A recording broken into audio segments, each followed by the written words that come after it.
In this video, we'll be talking about this awesome outdoor sofa which I've made for just under $200 in my beautifully unorganized garage with very basic tools and pretty simple joining methods. All of this was effectively done using 2x4 inch treated wood and 6-inch pine boards. I say effectively because I've designed all of this in metric, so when I say 2x4 I actually mean 11 by 6 centimeters treated wood. But this doesn't really change anything. It can be made with both. But for my American viewers, I refer it to as a 2x4 instead. As all furniture, it all starts with a design, an idea, something to fulfill the need that you might have, a specific use case for your patio. I'll talk a little bit about the design here, but if you don't care, just go ahead and skip the video forwards. Anyway, in my case, I needed a custom-made corner sofa to fit around 7 people around barbecue, which means that it needs to be stronger than my will to live. Be easy to create, as I am in fact quite lazy, relatively cheap because we all have a mortgage to pay, but also be used with or without the cushions, because I don't know when and if I'll buy them. As always, the design undertook many iterations and requests from my wife, and as it tends to be, the design ended up being very different than what was actually created in the end. The second part of the sofa didn't end up being as planned, as when I completed the first side I realized that I made it just a little bit too big. But we don't make mistakes here. I mean, it was an opportunity for us to be a little bit more creative and for the sofa to be a little bit more mobile so that we can move it wherever we need as we need. The design itself is actually very simple. Both sides are effectively designed to be made in two parts. A base, which is made out of 2x4s, and the seat support, which is created by 6-inch pine boards. The backrest and seat cover was also made by 6-inch pine boards. In my specific case, only one side had sloped seating. This is something that you don't necessarily have to do, but it makes the seat a lot more comfortable and less annoying for your legs. The reason why only one side has a slope is actually very simple. The smaller bench is faced away from the house, and as it tends to be, the patio flooring has a natural slope of a couple of degrees away from the house to ensure the rainwater doesn't stay or tries to get into the house. So if we were to create a slope on the smaller bench as well, then the sitting position would be sloped sharply downwards and would make it quite uncomfortable to be used, especially if you were to lie there on your back. Now, in my case, I've used pine as a wood of choice, and there is a reasonably good reason for that. It holds up really well on my climate, with harsh winters and a lot of rain during spring and autumn. But of course, it has to be sealed, treated and taken care of over the years. It also happens to be one of the cheapest woods locally available, which, if you're a cheap bastard like myself, is perfect. I would suggest to do some research on what wood would be great in your area. And I don't really know if anyone is interested in this side of DIY, but if you are, drop a comment below so that I know to include this part in my future videos.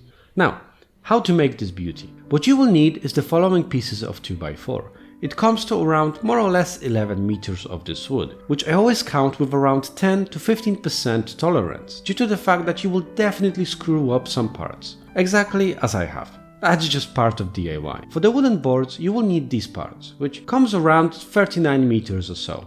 Again, with a 10 to 15% positive tolerance. I've also used a 1.5 by 2.5 inch squares as a support right there, but it's up to you whether you do it or not. You will need around 3 meters of it. And once you have that, you can enjoy the beautiful and not at all frustrating process of planing and sanding off every single piece that you have. It's a process that takes far more time than it should and really makes me wish that I had one of those big old electrical planers, which I am very much hoping to get at some point. Now, starting with the legs. Once you have them nicely cut, you can go ahead and join them. In my case, I've made a little jig with the same 2x4s to properly align wooden dowels, which I've then glued on both sides. On top of that, I've put 2 massive screws going from the front all the way through to add as an additional fastener. I don't really think this was necessary, but I needed to be sure it will hold anything I can throw at it. What I did after that was putting the wooden towels with glue in the holes where the screws went, and once they dried I just cut them off and sanded them off flush. With the centerpiece, it was exactly the same thing, nothing too complicated or fancy. Once that's done, I sanded them on both sides so that they fit perfectly, almost like they've been done by someone who knows what they're doing.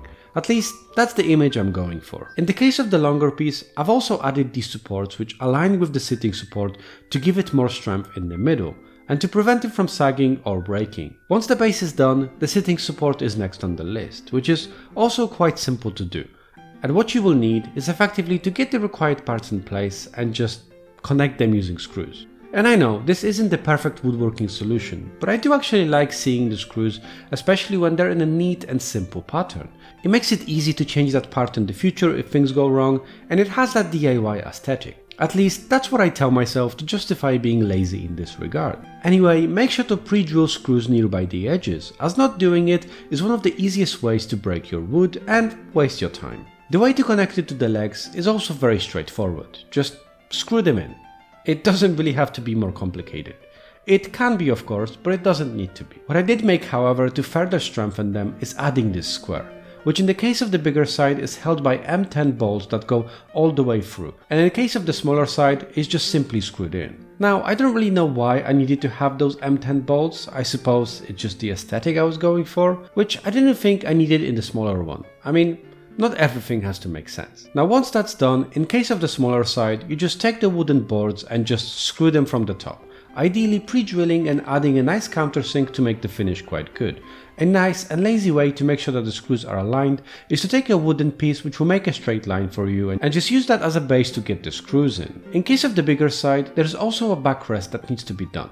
In this case, I've effectively joined these on around a 105-degree angle with a series of bolts and nuts, which in retrospective was definitely an overkill. But hey, that's just me. Anything worth doing is worth doing 5 times stronger than it actually needs to be.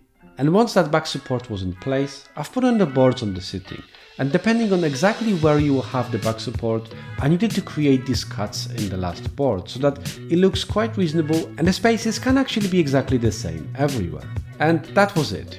Kind of. I didn't mention the fact that I needed to seal and treat this wood so that it can withstand the moisture and the weather and the years of people farting on it. In my case, I've settled on sealing every single piece twice and staining it once as individual parts and then once again after assembling it. I do the first seal and stain on every individual part to ensure that the protection is absolutely everywhere and not just on visible sides or sides that aren't covered by other pieces of wood. The second stain is after assembly. And the reason for this is because sometimes during the assembly you recognize that things aren't fitting perfectly and you can then sand them off and stain it again. As an additional protection, I've put a polyethylene foam tape on the bottom of the sofa to create a gap between the ground and the wood so that it lasts just that little bit longer. There probably is a better way to do this, but that's what I had available in my workshop and I didn't need to spend any money on it. Now, I don't have a proper manual and a step-by-step instructions, but if there is enough interest, I'll definitely make them. And you will likely be able to find it somewhere in the description, alongside all of the recommendations that I can give you for this project. If you enjoyed this video, make sure to comment and watch another one, as I have many other projects that I think you might enjoy.